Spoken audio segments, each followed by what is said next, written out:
Namaste to all of you. Very, very warm welcome to the fourth episode of KoLalu Yaana, the journey of the flute. In the last episode, having marked the positions of swaras, and we also did 3-4 speeds in that.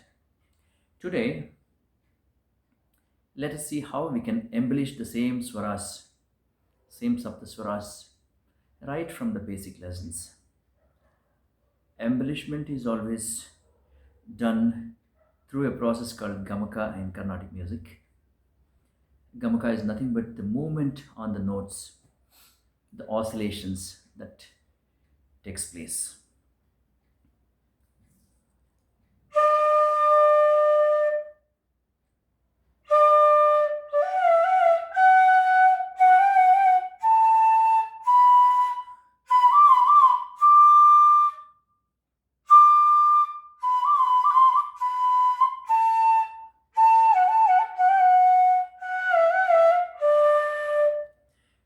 When you play with the gamaka, it sounds so different from the plain sarigama padanisa. Like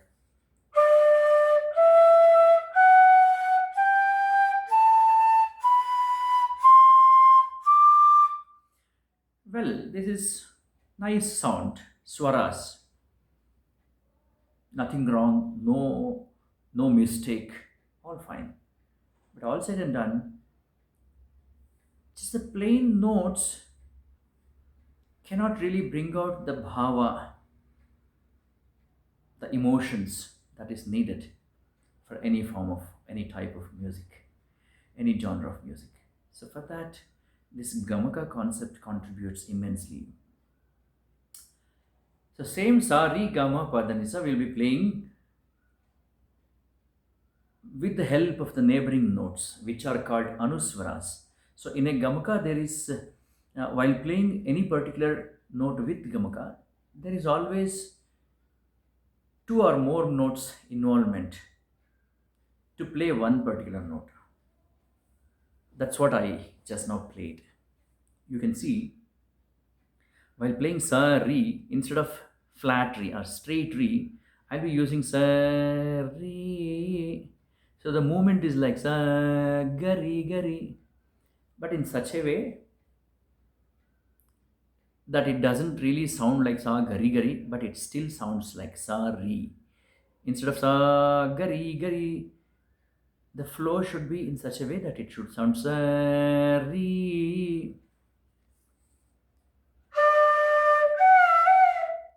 Okay, gama.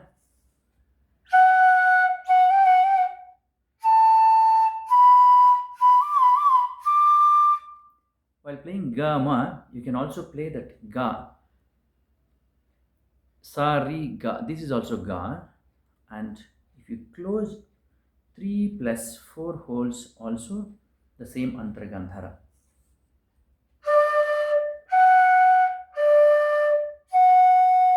It's the same.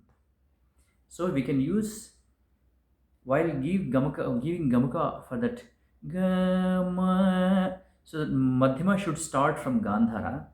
So if I try giving gamaka from this open ga,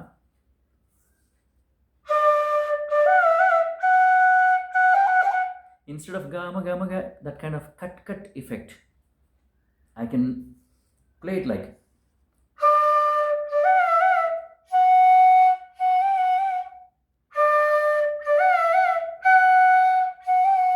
either way. Okay, and so gandhara is used here also.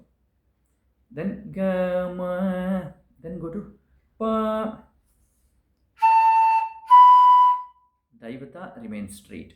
Pada ni sa. So while playing ni, we don't play pada ni straight.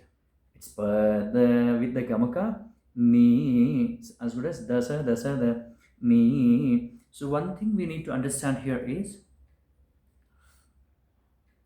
when we are giving gamaka in a phrase, so whatever the particular note that takes gamaka, the previous note of that and the next note of the same will remain straight. So you cannot give gamaka on all the notes. Sa ri ga. It doesn't sound nice. So basically, all these rules you may not find it in any book, but the aesthetics is what the reference point. So to protect the aesthetics, we need to follow this.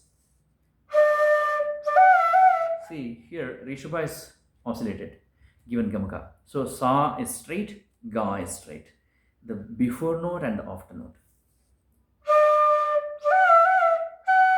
Then ma is given slight gamaka. Then the next pa is flat, straight note.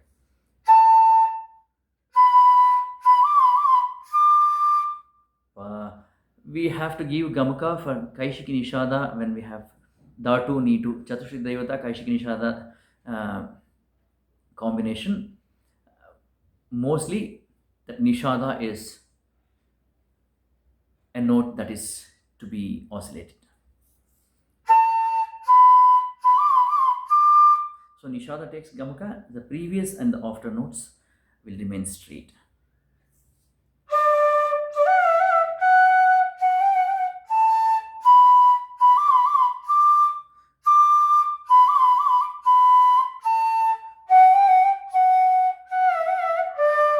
Here, another thing to notice,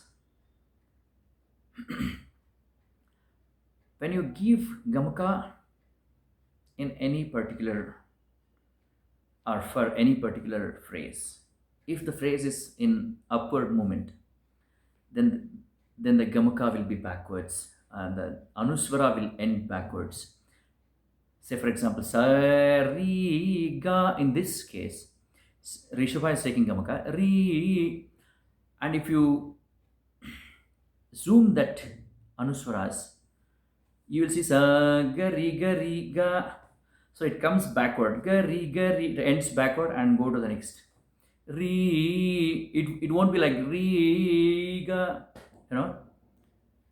Then gama pa gama gama gama ga. So it comes to the previous note, gama gama ga ma pa. Even if you oscillate on ma